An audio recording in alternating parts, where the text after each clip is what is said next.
This channel does not promote any violent, harmful, or illegal activities. All content provided by this channel is meant for an educational purpose only.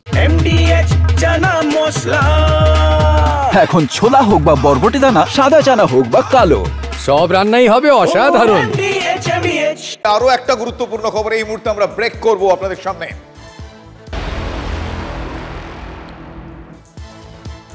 শিক্ষকদের লাঠিপেটার পর এবার থানায় তলব। এই মুহূর্তের বড় খবর, বিকাশ ভবনে অবস্থানরত 5 শিক্ষককে থানায় তলব। সোম ও মঙ্গলবার বিধাননগর উত্তর থানায় হাজিরার নির্দেশ দেওয়া হয়েছে এবং হাজিরা না দিলে আরো কড়া ধারার হুঁশিয়ারি চিঠিতে। মার খেলাম আমরা, তা সত্ত্বেও কেন আমাদের ডাকছে পুলিশ? প্রশ্ন চাকরি আলাদের কথা বলবো। সুজয় আমাদের প্রতিনিধি আমাদের সঙ্গে রয়েছেন। সুজয়, সব মিলে পরিস্থিতি এখন কি? যারা চাকরি হারা শিক্ষক, যারা এই দিনে দুপুরে আমরা দেখছি দিন থেকে রাত তারা বসে রয়েছেন পথে, তারা লাঠিপেটা খেয়েছেন, এবার তাদেরকে ওই তলব করা হচ্ছে, কি প্রতিক্রিয়া তাদের? একেবারে দেখো, তাদের ধর্ণা অবস্থান চলছে, তাদের প্রতিক্রিয়া এবং তাদের সিদ্ধান্ত কি, তারা আগামীকাল যাবেন কি না, গেলে 5 জনই যাবেন কি না, পরবর্তী কি পদক্ষেপ। আমি সরাসরি এই আন্দোলনে যারা দুজন রয়েছেন অন্যতম মুখ, একে একে প্রত্যেকের সঙ্গে দুজনের সঙ্গে কথা বলি। প্রথমে জানতে চাইবো, আগামীকাল আপনারা কি যাচ্ছেন থানায়?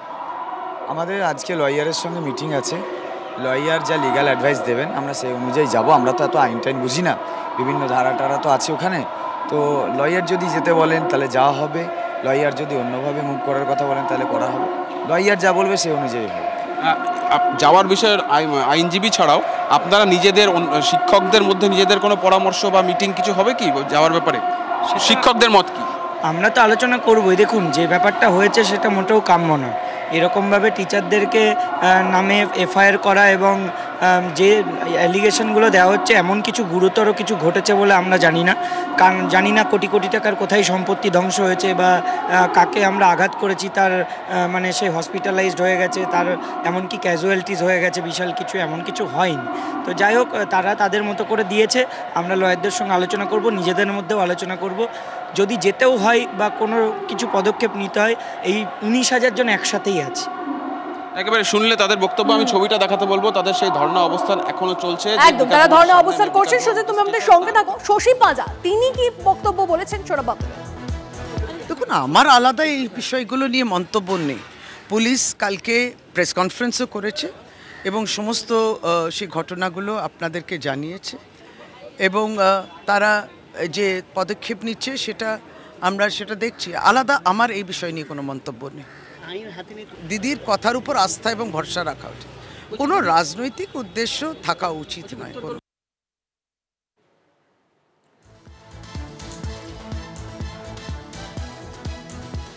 অন্যদিকে আরও একটা বিষয় ক্ষেত্রে উঠে আসছে, শিশু অধিকার সুরক্ষা কমিশনের নজরে এবার যোগ্য চাকরিহারা শিক্ষকরা। তার কারণ বিকাশ ভবনের সামনে গতকালের বিক্ষোভে উদয়ন পণ্ডিতের পাঠশালা নামের কর্মসূচিতে ছাত্রছাত্রী হিসেবে শিশুরা হাজির ছিলেন। আর এই পদক্ষেপ কমিশনের মতে ইউএনসিআরসির বিরোধী। বিধাননগর কমিশনারেটের কাছে রিপোর্ট চাইল শিশু অধিকার সুরক্ষা কমিশন। সুশোভন আমার সহকর্মী আমার সঙ্গে রয়েছে। সুশোভন, ঠিক কি রিপোর্ট চাওয়া হয়েছে এবং এক্ষেত্রে আইন বিরোধী কি হয়েছে বলে তারা উল্লেখ করেছেন, কোন শর্ত? একটা কর্মসূচি গতকাল গ্রহণ করা হয়েছিল, যেখানে বেশ কিছু একেবারে বয়সে ছোট কচিকাঁচা তারা মূলত সেখানে উপস্থিত ছিল। আর যারা শিক্ষক তাদের বক্তব্য ছিল যে তারা যেহেতু স্কুলে শিক্ষকতা করতে পারছেন না, তাই তারা তাদের আন্দোলন মঞ্চে যারা এসছেন তাদের সেই পাঠ দেবেন। এবং সেই পাঠের যেটা আমরা দেখলাম যে যখন পড়াচ্ছিলেন তখন কিন্তু একাধিক গল্প তাদের সঙ্গে করা হয়। স্পেসিফিক্যালি সুশোভন, স্পেসিফিক্যালি একটু বলো যে শিশু সুরক্ষা অধিকার, আমি যদি এই তিন শব্দে আটকাই গোটা বিষয়টা, শিশু অধিকার সুরক্ষা কমিশনের তরফ থেকে কোন বিষয়টা ভায়োলেট হয়েছে বলে এখানে রিপোর্টে বলা হয়েছে? দেখো, সেটা রিপোর্ট চাওয়া হয়েছে বিধাননগর কমিশনের তরফ থেকে যে কোনো আন্দোলন কর্মসূচিতে কোনোভাবে কোনো শিশুকে অংশগ্রহণ করা যায় না বা অংশগ্রহণ করতে দেওয়া যায় না। এই বিষয়টাই কিন্তু দেখা হবে। যে রিপোর্টটা দেওয়া হবে সেই রিপোর্টে মূলত জানতে চাওয়া হবে যে আদতে তারা যারা এসছিলেন তারা কারা, তাদের বয়স কত, তারা কিভাবে সেখানে অংশগ্রহণ করেছিলেন এবং তাদের সামনে কি কি বক্তব্য রাখা হয়েছে। কারণ তোমাকে আমি যে কথা বললাম যে কোনো আন্দোলন অবস্থান হতেই পারে, কিন্তু কোনো শিশুকে বা একেবারে বয়সে ছোট যারা, তারা কোনোভাবে অংশগ্রহণ করতে পারে না। সুশোভন, আমি এখানে একটু থামাচ্ছি। ধরো সুশোভন, আমি ক্লাস 4-5-এ পড়ি, আমি টেলিভিশন চ্যানেলে TV9 বাংলা খুঁড়ে দেখছি বাড়িতে যে আমার স্কুলের শিক্ষকরা কোনো একটা জায়গায় গিয়েছেন, আমি হয়তো বুঝতে পারছি না, তাদেরকে মারা হচ্ছে, তাদের ওপর নিগ্রহ হচ্ছে, এমন কিছু যদি ছবি আমি দেখি, আমার শিশু মনে যদি প্রভাব পড়ে, আমি যদি গিয়ে সেখানে যাই, টিচারদেরকে বলি স্যার দেখলাম তাই এলাম, তো এক্ষেত্রে টিচাররা তাই বলছে, আমি যে কারণে আমি এইভাবে উদাহরণ দিয়ে বললাম, তাহলে সেক্ষেত্রে শিশু সুরক্ষা অধিকার কি? এটা তো তাদের মনে প্রভাব পড়েছে, they are being affected by the situation. নিঃসন্দেহে দেখো এই বিষয়টাই দেখা হবে, কিন্তু সেখানে আরেকটা বিষয় যেটা এখনো পর্যন্ত বোঝা যাচ্ছে যে তারা এসছেন, তাতে কোনো অসুবিধা নেই। তারা সেখানে একেবারে মাস্টার মশাইয়ের থেকে একেবারে যে ক্লাস হয়, সেই ক্লাসের যে একেবারে বলা যায় যে তথ্য বা জ্ঞানের আদান প্রদান হচ্ছে, তাতে অসুবিধা নেই। কিন্তু যে কথাবার্তা হয়েছে, সেই কথাবার্তার মধ্যে কোথাও তাদের আন্দোলনের বিষয়টা কিন্তু শিশু মনের মধ্যে প্রভাব ফেলা হয়েছে। এই বিষয়টা কিন্তু গুরুত্বপূর্ণ। এই বিষয়টাতে আমার বেশ কিছু প্রশ্ন রয়েছে। আমাদের সঙ্গে এই মুহূর্তে দুজন অতিথি রয়েছেন, আমি একটু পরিচয় করিয়ে দেবো, দর্শকরাও রয়েছেন আমাদের সঙ্গে। আমার সঙ্গে এই মুহূর্তে রয়েছে অনিন্দ সিংহ রায়, রাজনৈতিক বিশ্লেষক, এবং আমাদের সঙ্গে রয়েছেন প্রফেসর দীপঙ্কর সরকার। আমি প্রথমেই প্রফেসর দীপঙ্কর সরকারের কাছে যাব।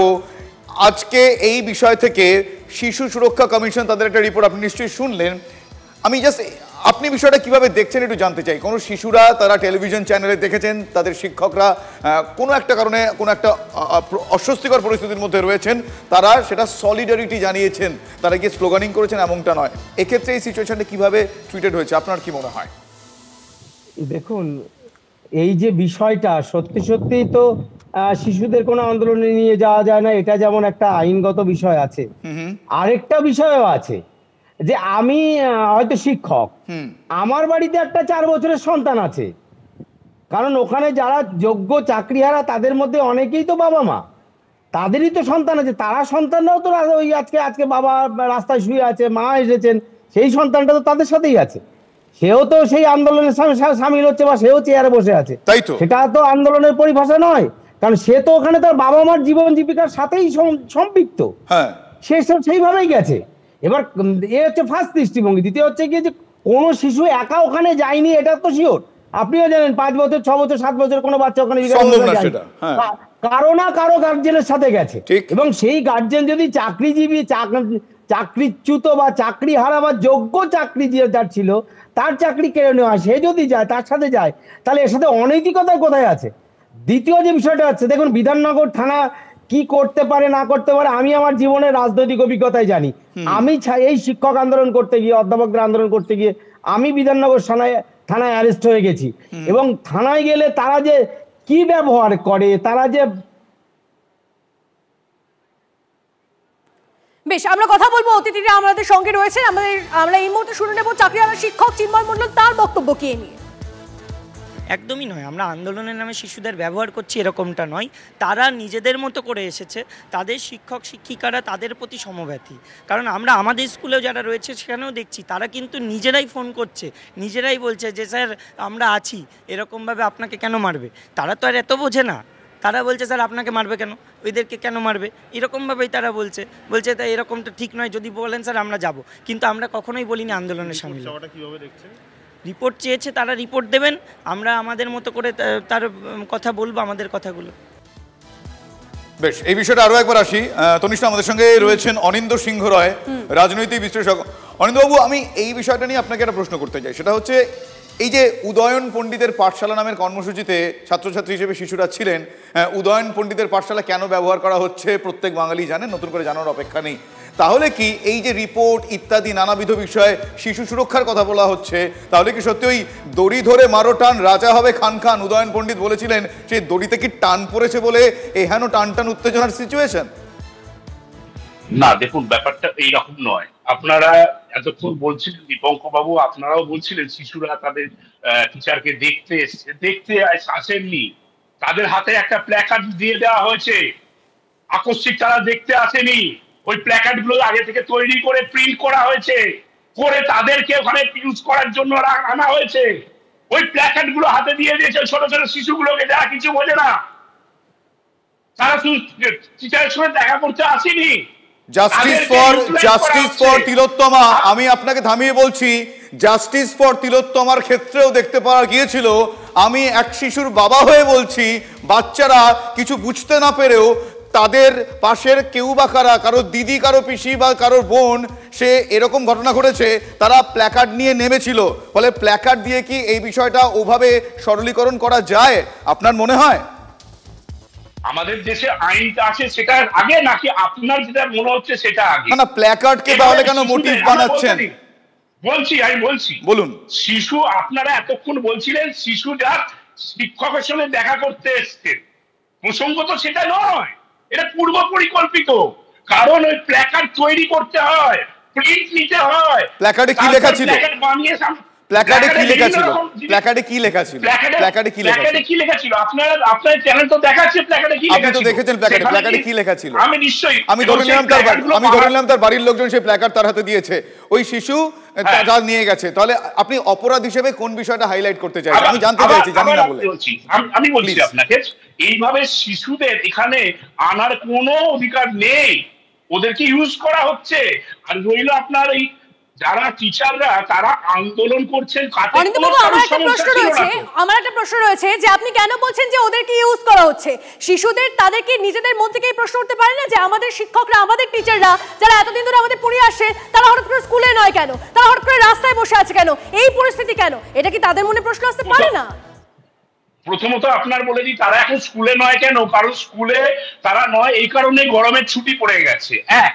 দ্বিতীয় হচ্ছে তারা তাদের চাকরির জন্য একটা আন্দোলন করতে গেছে, নিঃসন্দেহে তারা আন্দোলন করতে পারে, কিন্তু আন্দোলনের নামে গেট ভেঙে দেওয়া, আন্দোলনের নামে ওখানকার লোকদের অত্যাচার করা, ওখানে একটি মহিলা ঝাঁপিয়ে পড়েছিলেন এবং যারা প্রেগনেন্ট মহিলা তাকে বাড়ি যেতে না দেওয়া, এটা তো আন্দোলন হতে পারে না। সেটা তো চাকরিহারা শিক্ষকরা তারা তো এই বিষয়টা উড়িয়ে দিয়েছেন, তারা মানেননি এবং তারা ফোনও করেছিলেন যে অন্তঃসত্ত্বার ব্যাপার কথা বলা হচ্ছে, তাকে ফোনও করেছিলেন এবং বলা হলো যে কোনো অন্তঃসত্ত্বাকে আটকে রাখা হয়নি। তারা সুপ্রতিম সরকারের যে বক্তব্য, সেই বক্তব্যের পরিপ্রেক্ষিতে এমনটাই জানিয়েছিলেন চাকরিহারারা। গতকালই শোনাচ্ছিলেন তারা যে কোনো অন্তঃসত্ত্বাকে আটকে রাখা হয়নি। তাহলে আপনাদের চ্যানেল কি মিথ্যে দেখাচ্ছিল যখন রাত্রির বেলা পুলিশ ইন্টারভেন করে যে ওখানকার স্টাফের বার করছিল, তারা দৌড়ে দৌড়ে পালাচ্ছিল? ওটা কি ভুল রিপোর্ট ছিল আপনাদের? ওরা ওখানে কি এমনি পিকনিক করছিল? ভয়ে আতঙ্কে দৌড়ে পালাচ্ছিল? টিচাররা যারা আটকে রেখেছিল, আপনি বলছেন আটকে রাখেনি? কি বলছেন আপনারা? শিক্ষকরা মিথ্যে কথা বলছে। দেখুন, পুলিশ তার কাজ করেছে। তার মানে বলছেন যে বাচ্চারা ওখানে গিয়ে অন্যায় করেছিল, বাচ্চারা ওখানে তাদের বাবা মার সাথে গিয়ে অন্যায় করেছিল, ওখানে নিয়ে যাওয়া হচ্ছে, ইউটিলাইজ করা হচ্ছে তাদেরকে। এবং বলছেন না বাড়ি থেকে প্ল্যাকার্ড এনেছে, না বাড়ি থেকে প্ল্যাকার্ড আনেনি, দায়িত্ব নিয়ে বলছি, তাদের প্রত্যেকের হাতে একটা একটা করে প্ল্যাকার্ড দিয়ে দেওয়া হয়েছিল। আপনারা নিউজ করছেন, সঠিক নিউজটা করুন। কোথায় ভুল নিউজ দেখলেন? কোথায় ভুল নিউজ দেখলেন? আমাদের সঠিক নিউজ বলছেন, কোথায় ভুল নিউজ? কোনটা ভুল নিউজ? কোনটা ভুল নিউজ আমরা দেখালাম? কোনটা ভুল নিউজ দেখালাম? প্লিজ, আপনি যে শব্দবন্ধ ব্যবহার করছেন, প্লিজ, আপনি একজন সংবেদনশীল মানুষ, এমন শব্দবন্ধ ব্যবহার করবেন না। টিভি 9 বাংলা আজ পর্যন্ত, টিভি 9 নেটওয়ার্ক আজ পর্যন্ত কোনো ভুল নিউজ দেখায়নি। যারা দেখায় বা ভুল করে হয়ে গেছে তাদেরকে গিয়ে বলুন। আপনি আপনার প্রশ্নের উত্তর দেওয়ার জন্য এই ধরনের শব্দবন্ধ প্লিজ ব্যবহার করবেন না। আমি এখনো আপনি একজন সংবেদনশীল মানুষ হিসেবে আমি আপনাকে কনসিডার করছি। Thank you very much, thank you very much. ধন্যবাদ। হ্যাঁ, এই মুহূর্তে একটা ব্রেকিং নিউজ আসছে, বরং সেদিকে নজর রাখা যাক। টানা 12 দিন ধরে অবস্থানে চাকরিহারারা, সেই খবরে তো আমরা অবশ্যই নজর রাখবো। এই মুহূর্তে মুর্শিদাবাদের দিকে নজর রাখুন। মুর্শিদাবাদের রঘুনাথগঞ্জে বোমা উদ্ধার। এই মুহূর্তে যে ছবি দেখছেন আপনারা, মুর্শিদাবাদে ফের বোমা উদ্ধার হয়েছে। রঘুনাথগঞ্জের কথা বলছি, মুর্শিদাবাদে ফের বোমা উদ্ধার। রঘুনাথগঞ্জের জগন্নাথপাটিতে পরিত্যক্ত জায়গা থেকে তিনটি কন্টেনার ভর্তি তাজা বোমা উদ্ধার। এই মুহূর্তে সেই ছবি দেখাচ্ছি আপনাদের, যে বোমা ইতিমধ্যে নিষ্ক্রিয় করেছে বম্ব স্কোয়াড।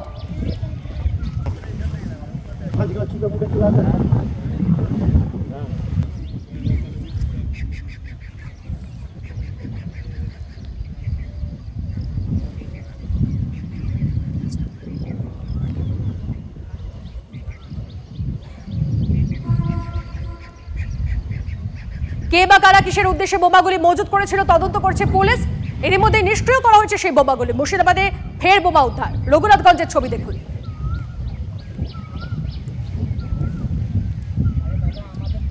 তো নিশ্চয়ই রঘুনাথগঞ্জের জগনন্দ বাটি বলে একটি জায়গা বলে জানা যাচ্ছে, সেখানে পরিত্যক্ত জায়গা থেকে 3টি কন্টেনার ভর্তি তাজা বোমা উদ্ধার হয়েছে।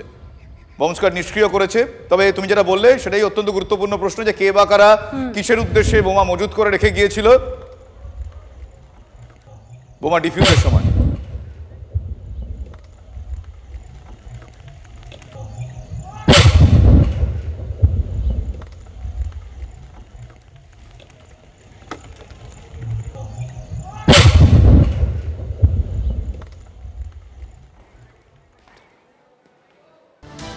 আরো একটা গুরুত্বপূর্ণ আপডেট আপনাদের জানাবো। বীরভূমের কোর কমিটির বৈঠক চলাকালীন কেষ্টকে ফোন করলেন মমতা বন্দ্যোপাধ্যায়। অত্যন্ত গুরুত্বপূর্ণ আপডেট। বৈঠক নিয়ে খোঁজ খবর নেন তৃণমূল সুপ্রিমো। কোন রকম গোষ্ঠীদ্বন্দ্ব নয়, 26শে নির্বাচনে সবাই একজোট হয়ে ঝাঁপাতে হবে। আমার সহকর্মী হিমাদ্রি এই মুহূর্তে আমার সঙ্গে। হিমাদ্রি, এই মুহূর্তে বীরভূম মানে আর শুধু বীরভূমের বাঘ নয়, বাঘে গরুতে এক ঘাটে এবার জল খাবে।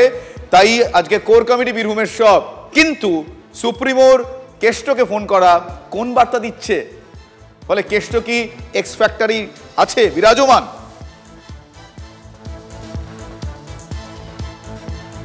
দেখো, একেবারেই অনুব্রত মণ্ডলকে যখন কোর কমিটির বৈঠক চলছিল সেই সময় ফোন করেছিলেন মমতা বন্দ্যোপাধ্যায়, এমনটাই কিন্তু তৃণমূল সূত্রে খবর। এবং মমতা বন্দ্যোপাধ্যায় শুধুমাত্র যে অনুব্রতকে ফোন করেছেন সেটা নয়, কোর কমিটির যে বৈঠক সেই বৈঠক কিছুটা হলেও কি আলোচনা হচ্ছে বা কি আলোচনা হতে চলেছে এই সমস্ত বিষয়ে আলোচনা করেন মমতা বন্দ্যোপাধ্যায় ফোন মারফতে অনুব্রত মণ্ডলের সাথে। পাশাপাশি তিনি অনুব্রত মণ্ডলকে নির্দেশ দেন যে জেলা কমিটির যে কোর কমিটির যে মিটিং সেই মিটিং ডাকবেন তিনি, তাকে নির্দেশ দেওয়া হয়। যদিও অনুব্রত মণ্ডল বলেন যে দিদি আমি কেন মিটিং ডাকবো, মিটিং ডাকবে আশিস দা, অর্থাৎ আশিস বন্দ্যোপাধ্যায়, যিনি চেয়ারপারসন রয়েছেন বীরভূম জেলা তৃণমূল কংগ্রেসের।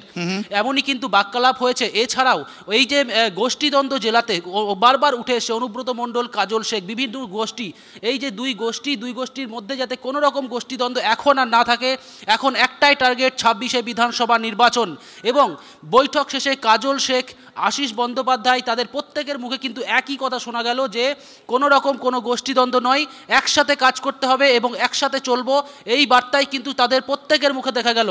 যদিও তাৎপর্যপূর্ণ বিষয় হলো মমতা বন্দ্যোপাধ্যায় তিনি নিজে মনিটরিং করছিলেন বলেই মনে করা হচ্ছে এই মিটিংকে, আর সে কারণেই ফোন করেছিলেন তিনি, যাতে কোনো রকম কোনো এই গোষ্ঠীদ্বন্দ্ব আবার প্রকাশ্যে না চলে আসে এই যে কোর কমিটির বৈঠক থেকে। কারণ গত দুদিন আগে আমরা দেখেছিলাম অনুব্রত মণ্ডলকে জেলা সভাপতির পদ থেকে সরিয়ে দেওয়া হয়েছে, তাকে শুধুমাত্র কোর কমিটির একজন সদস্য হিসেবে রাখা হয়েছে এবং সেই সদস্য হিসাবেই তিনি বৈঠকে যোগ দিয়েছিলেন। এবং সেখানে যাতে কোনো রকম নতুন করে কোনো অশান্তি সৃষ্টি না হয়, মানে তৃণমূলের গোষ্ঠীদ্বন্দ্ব না হয়ে যায়, প্রকাশ্যে না চলে আসে, সমস্ত বিষয়ের ওপর কিন্তু নজর রাখছে রাজ্য নেতৃত্ব। সেটা কিন্তু একেবারেই পরিষ্কারভাবে বোঝা যাচ্ছে। এই 2026-এ যে নির্বাচন, সেই নির্বাচনের 11টা আসন রয়েছে বীরভূম জেলায়, সেই 11টা আসনকে লক্ষ্য করেই ঝাঁপিয়ে পড়ার নির্দেশ। নজর রাখো মাদ্রি, আপাতত ধন্যবাদ। বললাম তো সেগুলোতে হ্যাঁ 25, 26, 27 3 দিন কোর কমিটির মিটিং এ অনুমোদন করা হয়েছে যে সেই মিটিংটা হবে, এটা বলা হয়েছে। বলছি দাদা কোর কমিটি নিয়ে যে বৈঠক না হওয়া নিয়ে যে বিভাজন তৈরি হয়েছিল, আজকে কি সেই বিভাজন কাটলো? আপনারা দেখলেন তো বিভাজনে কেউ আছে কি মনে হলো আপনার? তো দেখলেন তো কোর কমিটি ঐক্যবদ্ধ হয়ে নেত্রী একজন মমতা বন্দ্যোপাধ্যায়, নেতা একজন অভিষেক বন্দ্যোপাধ্যায়, তাদের নির্দেশ মতোই বৈঠক হচ্ছে এবং হবে এবং সমস্ত কর্মসূচি পালন করা হবে। আজকে সেই মিটিং চলাকালীন যে মুখ্যমন্ত্রী ফোন, তার মানে বোঝা গেল অনুব্রত মণ্ডলের প্রতি মাননীয় মুখ্যমন্ত্রী এই যে একটা সেই টাইমে ফোন এবং তার সঙ্গে কথা বলা এবং যে প্রোগ্রামগুলো হয়েছে সেই প্রোগ্রামের ব্যাপারেও বিস্তারিত অনুব্রত মণ্ডল মুখ্যমন্ত্রীর গোচরে এনেছেন। মুখ্যমন্ত্রী সেটাকে সবুজ সংকেত দিয়েছেন। এছাড়াও আমি যেটুকু শুনলাম সেটা যে কোর কমিটি মিটিং তুই ডাক, তো বল আমি কেন ডাকবো, সব কথাগুলো তো কানে আসেনি, কিন্তু মুখ্যমন্ত্রী যে মিটিং তার কাছে ফোন এসেছে। তমলুকে একটি সমবায় ভোটে তৃণমূল বিজেপি দুই প্রার্থীর অনুগামীদের মধ্যে তুমুল ধস্তাধস্তি উত্তেজনা, কি পরিস্থিতি সেখানকার জানার চেষ্টা করবো। তবে এই মুহূর্তে ছবিটা দেখুন আগে।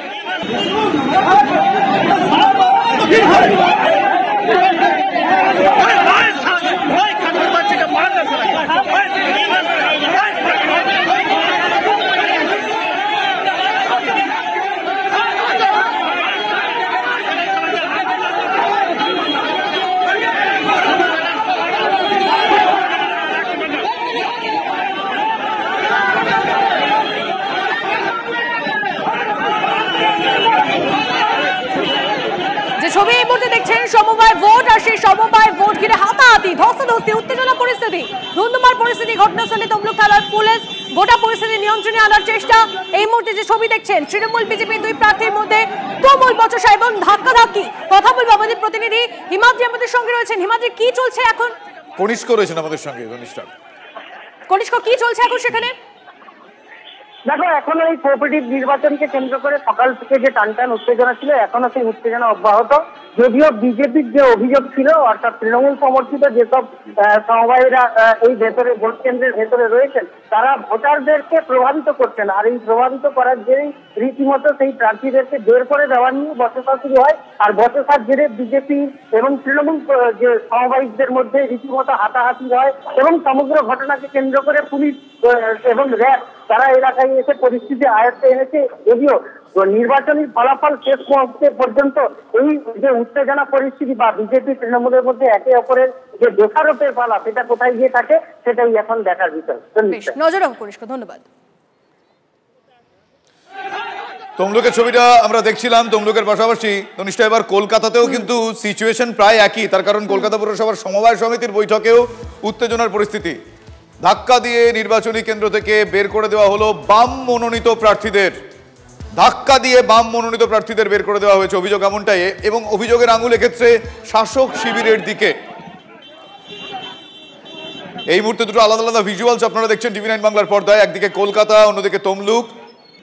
সমবায় সমিতির বৈঠকে একদিকে ধাক্কাধাক্কি, অন্যদিকে দেখতে পাওয়া যাচ্ছে কলকাতা পুরসভার সমবায় সমিতির বৈঠকেও উত্তেজনা। সেখানে নির্বাচনী কেন্দ্র থেকে ধাক্কা দিয়ে বাম মনোনীত প্রার্থীদের বের করে দিলেন তৃণমূল কর্মী সমর্থকরা, অভিযোগ এমনটাই।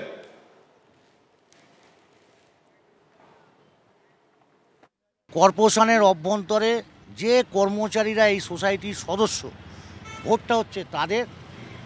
সেই সোসাইটি কারা পরিচালনা করবে, সেই পরিচালনার ভোট। সেই ভোটটাকে তৃণমূল নিয়ে নিল। এটা তৃণমূল ভার্সেস কর্পোরেশনে তৃণমূল বিরোধী, বিজেপি বিরোধী অংশের ভোট। তারা লড়াইটাকে নিয়ে গেল পাড়ার পঞ্চায়েত ভোটের মতো, পাড়ার কাউন্সিলর ভোটের মতো।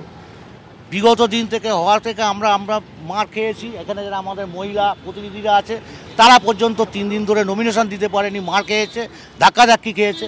আজকে ভোট দিতে এসে আপনারা নিজে দেখছেন, আমরা তো দূরের কথা, প্রেস মিডিয়াকে ঢুকতে দিচ্ছে না, মানুষের সঙ্গে কথা বলতে দিচ্ছে না। 100 দিনের রোজ এবং লোকাল গুন্ডাদের দিয়ে ঘিরে নিয়ে রীতিমতো অত্যাচার করে সকালবেলা থেকে একটা ভোট দিতে দেয়নি। 19-এর আগে পর্যন্ত ওরা ছিল, ওরা সব কিছু করেছে, সব কিছু করতো, যা কিছু করতো, কোনো আমাদের কোনো রকম বলতে দিত না, কিছু করতো না, আমরা পারতাম না। অডিটও করেনি। ওদের যে অডিট ছিল, অডিটটা না করে ইনকমপ্লিট করে চলে গেছে। বাজে কথাবার্তা। মানে কোর্টে অনলাইন নমিনেশন দিয়েছে, কোর্ট হাইকোর্টে ডিভিশন বেঞ্চে কেস হয়েছে, মান্তার সাহেবের ঘরে যা ডিসিশন দিয়েছে সেভাবে চলছি আমরা।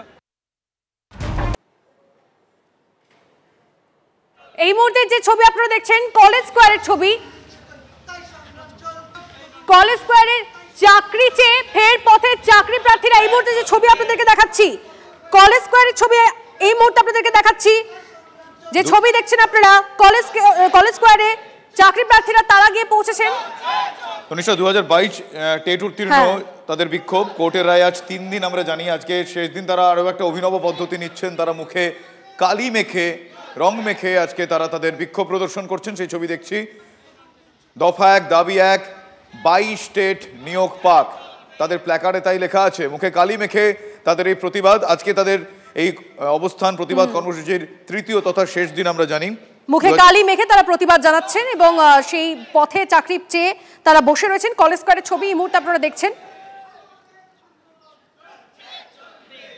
মুখে কালি মেখে প্রতিবাদ করছেন তারা।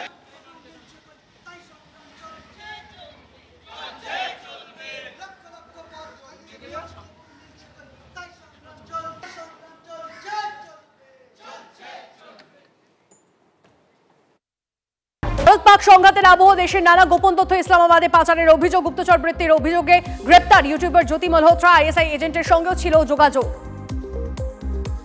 জ্যোতির সঙ্গে পাকিস্তানের যোগের প্রমাণ তার ইউটিউব চ্যানেলের ভিডিও থেকেই। গত বছর পাকিস্তানি হাই কমিশনার এহসান উর রহমান ওরফে দানিশের সঙ্গে পরিচয়। এই দানিশের সঙ্গে হাত মিলিয়ে পাকিস্তানের হয়ে গুপ্তচর বৃত্তি জ্যোতির। পাক দূতাবাস কর্মী দানিশের সঙ্গে 3 বার পাকিস্তানও গিয়েছে জ্যোতি। হরিয়ানার হিসারে তার বাড়িতেও দানিশ ও তার পরিবারকে আমন্ত্রণ জানিয়েছিল জ্যোতি মালহোত্রা। পাক হাই কমিশনার দানিশকে গুপ্তচর বৃত্তির অভিযোগে পার্সন নন গ্রান্টা ঘোষণা করে ভারত সরকার। 13ই মে দেশ থেকে বহিষ্কার করে। জ্যোতির ভিডিওয়ে তার সঙ্গে দানিশ ও তার স্ত্রীকে যেভাবে কথা বলতে দেখা গিয়েছে স্পষ্ট করে তাদের পরিচয়। জ্যোতির আপলোড করা ভিডিওতে পরিষ্কার, দিল্লিতে পাকিস্তান হাই কমিশনে অনুষ্ঠিত ইফতার নৈশভোজে অংশ নিয়েছিলেন। অনুষ্ঠানের জাঁকজমকের প্রশংসা করতে দেখা গিয়েছে। বারবার পাকিস্তান ভ্রমণ ও ভিসা পাওয়ার ইচ্ছে প্রকাশ করতে দেখা গিয়েছে জ্যোতিকে। পাকিস্তানে ভিআইপি ট্রিটমেন্ট পেত জ্যোতি। পাকিস্তানে অবাধ যাতায়াতের ছাড়পত্র দেওয়া হয়েছিল জ্যোতিকে। পাক মাটিতে জ্যোতির নিরাপত্তার দায়িত্বে থাকত পাকিস্তান পুলিশ। হাই প্রোফাইল পার্টিতে আইএসআই অফিসারদের সঙ্গে বৈঠক করে জ্যোতি। আইএসআই অফিসারের সঙ্গে ইন্দোনেশিয়াতেও যায় পাক চর জ্যোতি। নেপাল সফরেও আইএসআই অফিসারদের সঙ্গে দেখা করে জ্যোতি। নেপালেই নিজের দেশের তথ্য আইএসআইকে দেয় ঘরশত্রু পাক চর। শুধু আইএসআই যোগ নয়, পাকিস্তানের রাজনীতিবিদদের সঙ্গে ঘনিষ্ঠতা ছিল জ্যোতির। প্রাক্তন পাক প্রধানমন্ত্রী নওয়াজ শরীফের মেয়ে মরিয়ম নওয়াজ শরীফের সঙ্গেও দেখা করে জ্যোতি। পাকিস্তানের পাঞ্জাব প্রদেশের প্রধান মরিয়ম নওয়াজ। দিল্লিতে পাক দূতাবাসের চীনা আধিকারিকদের সঙ্গেও সাক্ষাৎ করে জ্যোতি মালহোত্রা। ভারতের মেয়েদের নিশানা করছে আইএসআই। জেলে পোড়া হচ্ছে একের পর এক পাক চরকে, এবার ধ্বংস হবে দেশের চর চক্র। আর এই মুহূর্তে সবচেয়ে বড় খবর আপনাদের সামনে আমরা তুলে ধরবো। বিগ ব্রেকিং কি রয়েছে দেখবো। গুজরাটের উপকূলে সেখানে একটা সন্দেহজনক ট্রলার দেখা গিয়েছে। আপনাদের জানাই, এবার গুজরাট উপকূলের কাছে সন্দেহজনক ট্রলার। ভারত পাক সংঘাতের আবহে এই সন্দেহজনক ট্রলার ঘিরেই রহস্য। দেখতে পাচ্ছেন সেই ছবি, দেখুন গুজরাট উপকূল, সেই উপকূলে সন্দেহজনক ট্রলার।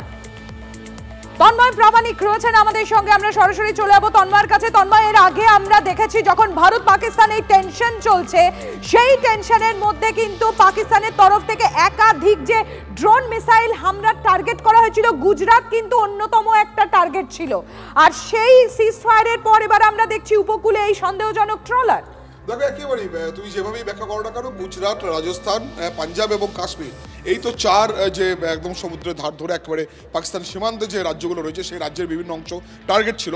তবে এই ট্রলার নিয়ে কিন্তু আতঙ্ক আরও বাড়ছে। অর্থাৎ কোথাও কি পাকিস্তানে থাকা জঙ্গিরা তারা কি এবার আত্মঘাতী হামলার কোনো ছক করছে এইভাবে ট্রলার নিয়ে ঢুকে পড়ে কোনো উপকূল দিয়ে? কারণ এর আগেও মুম্বাই হামলার যে উদাহরণ আমাদের কাছে রয়েছে, কসাবরা কিন্তু এসছিল ঠিক এইভাবেই সমুদ্র ধরে বোটে করে এসে তারা নির্দিষ্ট জায়গায় নেমে সেখান থেকে তারা স্থলপথে মুম্বাই শহরে ঢুকে সেই নাশকতা চালিয়েছিল, কয়েকশো মানুষকে খুন করেছিল। ফলে এই ট্রলারটি সন্দেহজনক এবং সেই ট্রলারটি চিহ্নিত হয়েছে, ট্রলারের উপস্থিতি সম্পর্কে জানা গিয়েছে। এখন তদন্ত করা হচ্ছে ট্রলারটি এখানকার নাকি ট্রলারটি বাইরে কোনো জায়গা থেকে এসছে। ফলে সব মিলিয়ে নিরাপত্তা। একটু ইন্টারাপ্ট করে একটাই খুব ইন্টারেস্টিং জায়গা একটু তুলে ধরার চেষ্টা করব। যে ট্রলারের ছবি এক্সক্লুসিভ আমরা TV9 বাংলাতে দেখতে পাচ্ছি, সেই ট্রলারে কিন্তু কোনো মানুষ দেখা যাচ্ছে না। দেখো যে ছবি আমরা দেখতে পাচ্ছি সেখানে একটু জুম করলে ছবিটা দেখা যাবে। অর্থাৎ ঠিক যেরকম ভাবে শুধুমাত্র একটা পরিত্যক্ত ট্রলারের মতো লাগছে কিন্তু আপাত দৃষ্টিতে দেখলে, কিন্তু আদতে কি সেটাই? এখানেও প্রশ্ন উঠছে। দেখো যে স্টিল ছবিটা দেখা যাচ্ছে সেখানে কিন্তু ট্রলারটি চলমান রয়েছে, অর্থাৎ সেই জল কেটে কেটে এগোচ্ছে। ফলে ভিতরে লোক আছে, সে হয়তো কেবিনের ভিতরে বা ডেকের ভিতরে কোথাও ঢুকে থাকতে পারে। সব মিলিয়ে এই ট্রলারে কি বাইরে কোনো বহিরাগত, বাইরে থেকে তারা এসে উপকূলে কোথাও ফিরতে চাইছিল, কোনো প্ল্যান রয়েছে? কারণ আবারও বলছি, মুম্বাই হামলা থেকে যে শিক্ষা এই দেশ নিয়েছে, সেখানে জলপথে লুকিয়ে এসে প্রবেশ করে তারপর নাশকতা। ফলে এই ট্রলারটিকে চিহ্নিত করে এই ট্রলারটি কোথাকার, কেন, কারণ ট্রলারে কোনো ফ্ল্যাগ দেখা যাচ্ছে না, এটা সবচেয়ে সন্দেহের প্রথম একটা কারণ রয়েছে। সব মিলিয়ে সেই চিহ্নিতকরণের কাজ চলছে, তদন্তের কাজ চলছে। ফলে তারপরই জানা যাবে যে ট্রলারটি বাইরে থেকে গেলে তার ভিতরে কোনো বহিরাগত রয়েছে কিনা, যা নাশকতার কোনো ঘটনা ঘটাতে পারে কিনা সেই সম্ভাবনা জায়গাটাই রয়েছে। তন্ময়, তুমি আমাদের সঙ্গে থাকো। অন্যদিকে গুরুত্বপূর্ণ আপডেট আরও রয়েছে। শুধু পাকিস্তানের জঙ্গি ঘাঁটি নয়, কিন্তু এই যে পাক চর চক্র, এই পাক চর চক্র ধ্বংস করতে ভারতের স্ট্রাইক অব্যাহত। দেশের নথি পাচারের অভিযোগে এবার গ্রেফতার করা হয়েছে, আপনারা জানেন, ইউটিউবার যার নাম জ্যোতিরানী মালহোত্রা। হরিয়ানার হিসার থেকে গ্রেফতার করা হয়েছে এই জ্যোতিরানীকে। 2023 সালে পাকিস্তানে গিয়েছিল ইউটিউবার জ্যোতিরানী। পাক দূতাবাসের এক অফিসারের নির্দেশে পাক গুপ্তচর সংস্থা ISI কর্তাদের সঙ্গে সে দেখা করেছিল। অভিযোগ তখন থেকে ক্রমাগত পাকিস্তানের কাছে ভারত বিরোধী তথ্য পাঠাচ্ছিল ইউটিউবার জ্যোতিরানী। জ্যোতিকে 5 দিনের হেফাজতে পেয়েছে পুলিশ। আমার সহকর্মী সায়ন্ত ভট্টাচার্য এই মুহূর্তে আমার সঙ্গে রয়েছেন সরাসরি। সায়ন্ত, এই মুহূর্তের গুরুত্বপূর্ণ বিষয় হচ্ছে জ্যোতি রানীকে তো পাকড়াও করা গিয়েছে, কিন্তু বিশেষজ্ঞদের সঙ্গে কিছুক্ষণ আগেও আমরা কথা বলছিলাম, তারা বলছেন যে জ্যোতি রানীর পক্ষে তো সব ইনফরমেশন পাওয়া সম্ভব নয়। আমরা জানি, আমাদের সাংবাদিকতার ভাষায় আমরা সোর্স বলে একটা বিষয় ব্যবহার করি। এক্ষেত্রে জ্যোতি রানীকে কে বা কারা এই ইনফরমেশনসগুলো দিচ্ছিল সেই কান টেনে মাথা আনতে চাইছেন তারা। প্রসেস কতটা এগোচ্ছে, কিভাবে এগোচ্ছে? একদমই, দেখো জ্যোতি রানী মালহোত্রার কাছ থেকে যে ধরনের তথ্য তদন্তকারীরা পেয়েছে সেই জায়গা থেকে কোথাও মনে করা হচ্ছে যে এই জ্যোতি রানী শুধুমাত্র এককগতভাবেই এই সমস্ত তথ্য জোগাড় করতে অক্ষম। তিনি ব্লগিং করতেন, ব্লগিং করার জন্য বিভিন্ন জায়গা ঘুরতেন, সেই ঘোরার সুবিধার্থে সে বিভিন্ন তথ্য সংগ্রহ করত। কিন্তু শুধুমাত্র বাইরে থেকে কোনো আর্মি ইনস্টলেশনের ছবি নিলে যে যেটা গোপন তথ্য তা কিন্তু নয়। গোপন তথ্য কিন্তু আর্মির ভেতর বা তদন্তকারীদের ভেতর অথবা স্বরাষ্ট্র মন্ত্রক বিভিন্ন যেগুলো দেশের প্রতিরক্ষার সঙ্গে যুক্ত, সুরক্ষার সঙ্গে যুক্ত, সেসব সংস্থার ভেতরেই লুকিয়ে থাকে। আর তাদের কাছ থেকে সেসব অফিসিয়ালদের কাছে এই জ্যোতি রানী মালহোত্রা কোথাও কি হানি ট্র্যাপ হিসেবে ব্যবহার হতো, সেটাই কিন্তু এখন তদন্তকারীদের কাছে মূল তদন্তের বিষয়। আর এই জায়গা থেকেই কোথাও তদন্তকারীরা মনে করছেন যে শুধুমাত্র জ্যোতি রানী নয়, জ্যোতি রানীর সঙ্গে সেই সব অফিসিয়ালদের যোগাযোগ রয়েছে যারা অর্থের কারণে হোক বা অন্য কোনো স্বার্থে সেই গোপনীয় তথ্যগুলো জ্যোতি রানীর হাতে তুলে দিত এবং জ্যোতি রানী সেগুলো ISI যারা গুপ্তচর সংস্থা যারা সদস্য রয়েছে বা যারা অফিসার রয়েছে তাদের হাতে তুলে দিত। অর্থাৎ লিয়াজু হিসাবে কাজ করতো শুধুমাত্র এই জ্যোতি রানী। মাঝখানে কিন্তু এইটা অর্থের বিনিময় হতো না কোনো অন্য সুবিধা রয়েছে কিনা সেটাও কিন্তু ইন্টারেস্টটা কোন কোন জায়গায় কিভাবে ছিল, এক কথায় বললে ইন্টারেস্ট কোন কোন জায়গায় কিভাবে ছিল সেই মানচিত্রটা ভালো করে বুঝে দেখতে চাইছেন তদন্তকারীরা। ধন্যবাদ, ধন্যবাদ। আরে কম দে কিন্তু খাঁটি দে। MDH কাশ্মীরি লাল লঙ্কার গুঁড়ো।